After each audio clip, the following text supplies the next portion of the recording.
Bueno, vamos a explicar los problemas que aparecen planteados en el taller, que son el problema número 9 y el problema número 11. El problema número 9 plantea que una masa de 4 kilogramos está atada a un resorte, el cual vibra con una frecuencia de 15 Hz. Y la pregunta es, ¿cuál será la masa de un objeto atada al mismo resorte y que vibra con una frecuencia de 30 Hz? Entonces, lo primero que hay que entender es que el sistema oscilatorio del cual están hablando en el problema es un sistema masa-resorte.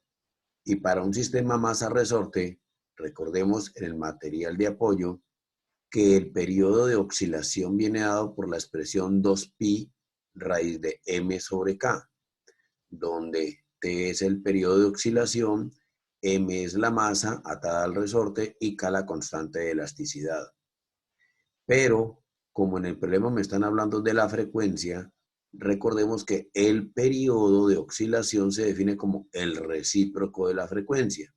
Por lo tanto, hacemos la sustitución de t por 1 sobre f y el resto de la expresión queda igual. Luego, en esta última expresión, las únicas variables involucradas serían la frecuencia, la masa y la constante de elasticidad. 2pi viene siendo una constante. Vamos a considerar dos casos. El caso 1, donde vamos a reportar la primera masa que nos están dando en el problema, que es la de 4 kilogramos. Entonces, vamos a hablar de un caso 1 y un caso 2. Representamos gráficamente un sistema masa-resorte. La flechita roja con doble sentido indica que está oscilando hacia la derecha y hacia la izquierda. Como estamos en el caso 1, las tres variables que están involucradas dentro de la ecuación pues llevan el subíndice 1. Entonces la masa 1, que es de 4 kilogramos. La frecuencia del primer sistema, que es de 15 Hz. Recordemos que este Hz significa segundos a la menos 1 en unidades SI. Y la constante elástica en el caso número 1 se desconoce, le vamos a asignar una variable que es K.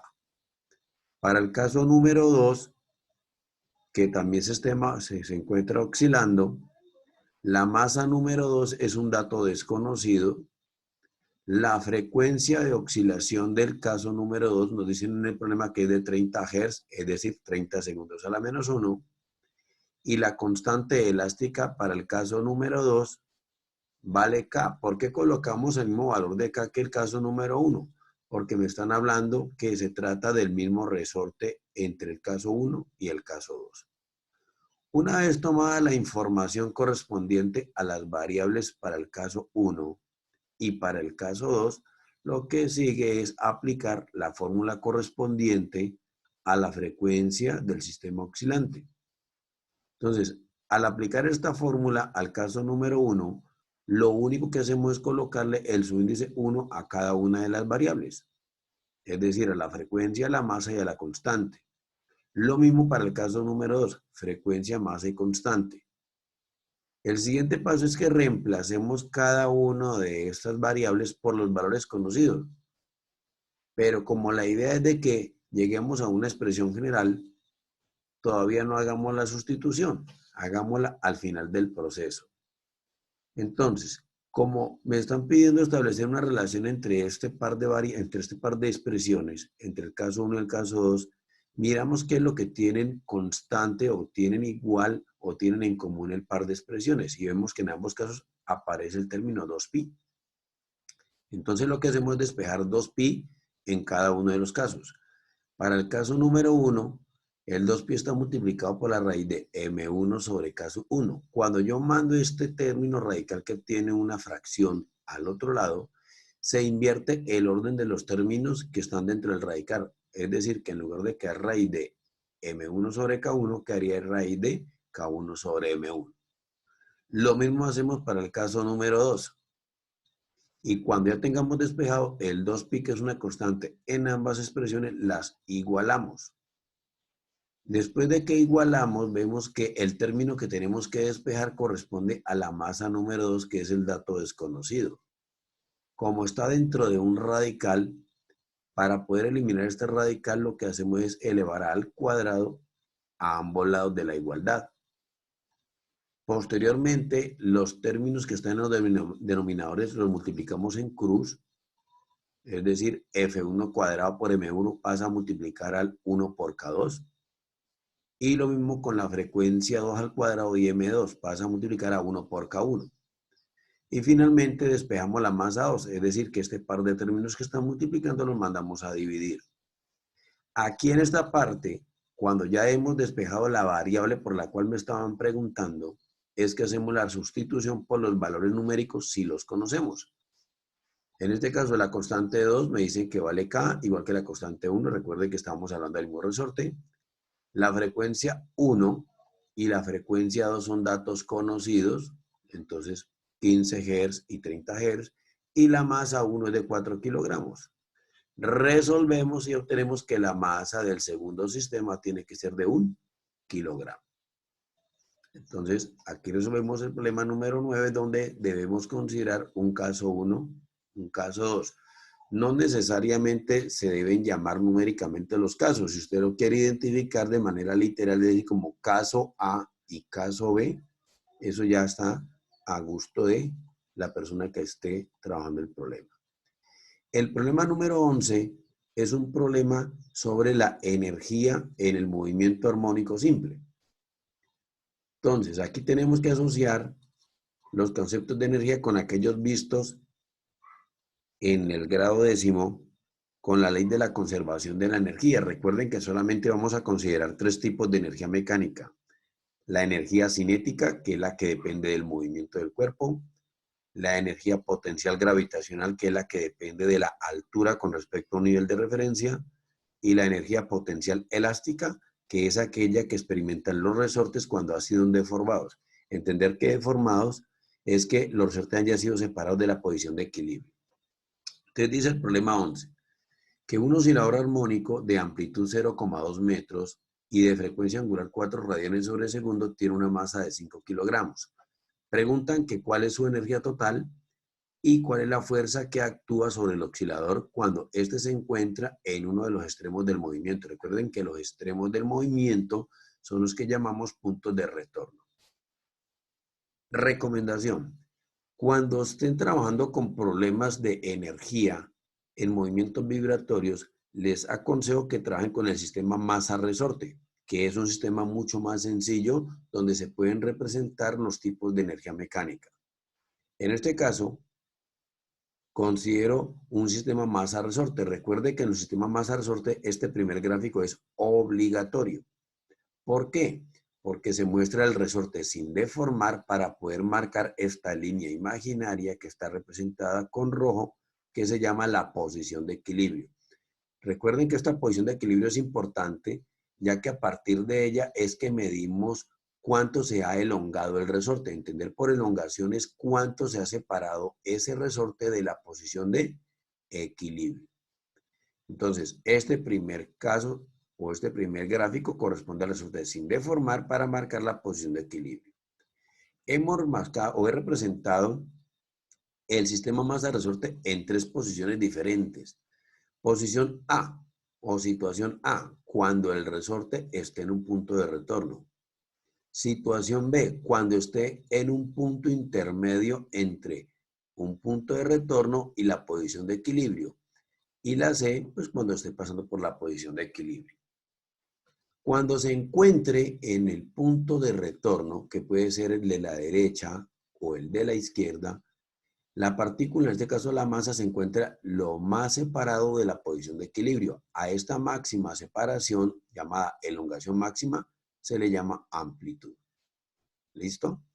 Ahora, como vamos a hablar de la conservación de la energía, recordemos que solamente hablaremos de 3 tipos de energía: cinética, potencial gravitacional y potencial elástica. Cada que hablemos de la ley de la conservación de la energía, en los gráficos hay que marcar el nivel de referencia. ¿Qué es el nivel de referencia? Recuerden que es un nivel imaginario a partir del cual se mide la altura a la cual se encuentra un sistema, en este caso, el cuerpo de masa M. Para este caso, como estamos considerando un sistema masa-resorte horizontal, pues el nivel de referencia vendría siendo el piso, que es lo que está aquí representado con estas iniciales NR, nivel de referencia. Entonces, en el caso número B, o en la situación B, vemos que ya el bloque se está moviendo, dirigiéndose hacia la posición de equilibrio. Por lo tanto, aquí tenemos una elongación X y una velocidad B, que no es la máxima. Recuerde que ella parte de una velocidad inicial 0, que es en el punto de retorno.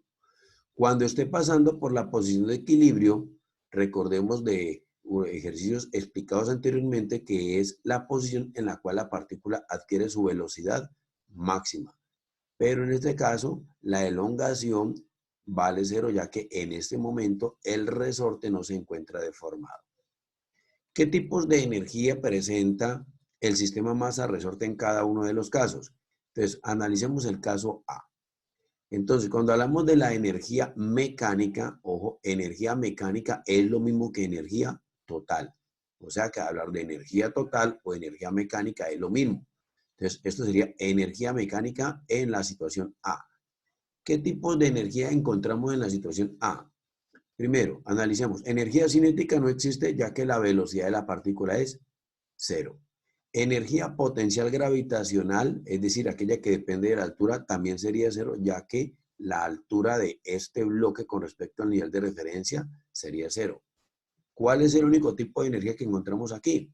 Es energía potencial elástica, ya que el resorte se encuentra deformado lo máximo posible. Y recuerde que la energía potencial elástica en general se define como K por X al cuadrado sobre 2, pero aquí esta X, que es la elongación, se llama amplitud. Por lo tanto, nos quedaría K por la amplitud al cuadrado sobre 2. Y como este es el único tipo de energía que encontramos en la situación A, se llama energía potencial elástica máxima, ya que no hay ningún otro tipo de energía. Analicemos el caso número B o situación B. Aquí tenemos una elongación para el resorte, pero no es la máxima. Y la partícula que tenía una velocidad inicial de 0, ahora tiene una velocidad, pero tampoco es la máxima. Por lo tanto, la energía total aquí viene representada por la energía mecánica en la situación B. ¿Y qué tipos de energía encontramos? Aquí encontramos dos tipos de energía.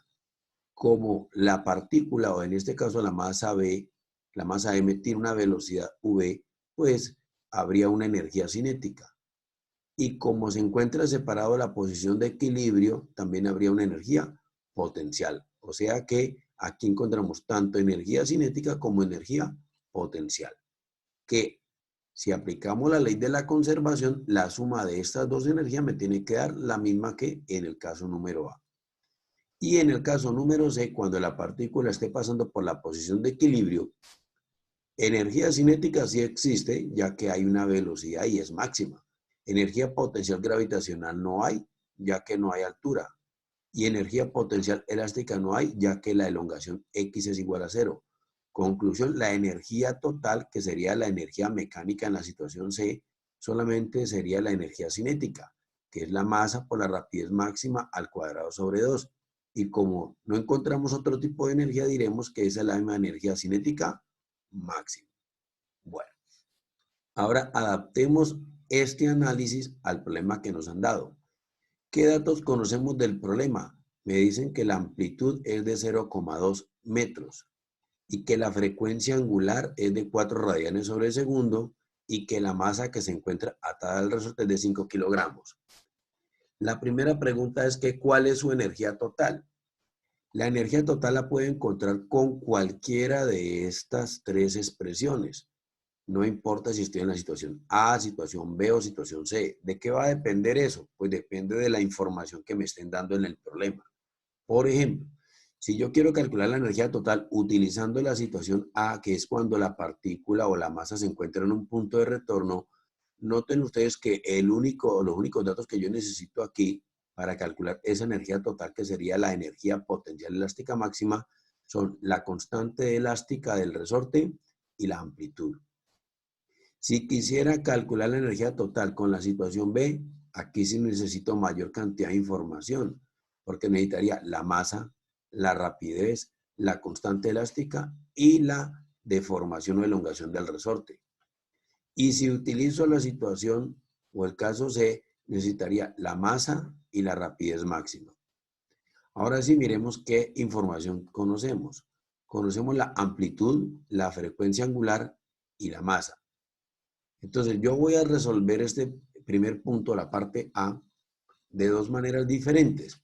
En la primera, vamos a utilizar el caso número A. Es decir, que voy a calcular la energía total utilizando la energía total almacenada en un punto de retorno. ¿Y qué dato necesito para hallar la energía total en un punto de retorno? La constante elástica y la amplitud. La amplitud ya es un dato conocido. O sea que debo preocuparme por hallar la constante elástica del resorte. Entonces, ¿cómo hallamos esa constante elástica? Entonces, como conocemos la frecuencia angular, es decir, omega, recordemos que omega se define como 2pi sobre periodo. Despejamos de aquí el periodo y reemplazamos omega, que vale 4 radianes sobre segundo, y obtenemos que el periodo es igual a pi medio segundos. Como se trata de un sistema masa-resorte, como vimos en el problema anterior, para un sistema masa-resorte, el periodo de oscilación se define como 2pi raíz de m sobre k. Si reemplazo el periodo en esta expresión y reemplazo la masa, despejo la constante elástica del resorte, la cual nos da un valor de, inicialmente de 80 kilogramos sobre segundo cuadrado. Resulta que el kilogramo sobre segundo cuadrado no es la unidad en el sistema internacional de la constante elástica. Entonces, ¿qué es lo que voy a hacer? Un juego matemático aquí. Multiplicamos por metro el numerador y denominador de estas unidades y las que están encerradas entre estas líneas punteadas, kilogramo por metro sobre segundo cuadrado, es lo que conocemos en Newton y quedaría sobre metro. Y este Newton sobre metro sí son las unidades SI para la constante elástica. Ahora sí, ya tenemos el dato que nos hacía falta para hallar la energía total. Luego utilizamos el concepto de la energía total para el caso número A, que es K por la amplitud al cuadrado sobre 2. Reemplazo y nos da el valor de 1,6 julios. Esta es una forma de resolver el problema. Pero hay otra. ¿Qué tal si yo decido trabajar con la energía total, pero cuando esté pasando por la posición de equilibrio? Lo que necesitaría es la masa y la rapidez máxima. La masa, pues ya la conozco, 5 kilogramos. Necesitaríamos hallar en la rapidez máxima. Entonces, ¿cómo se halla la rapidez máxima en un sistema que está oscilando?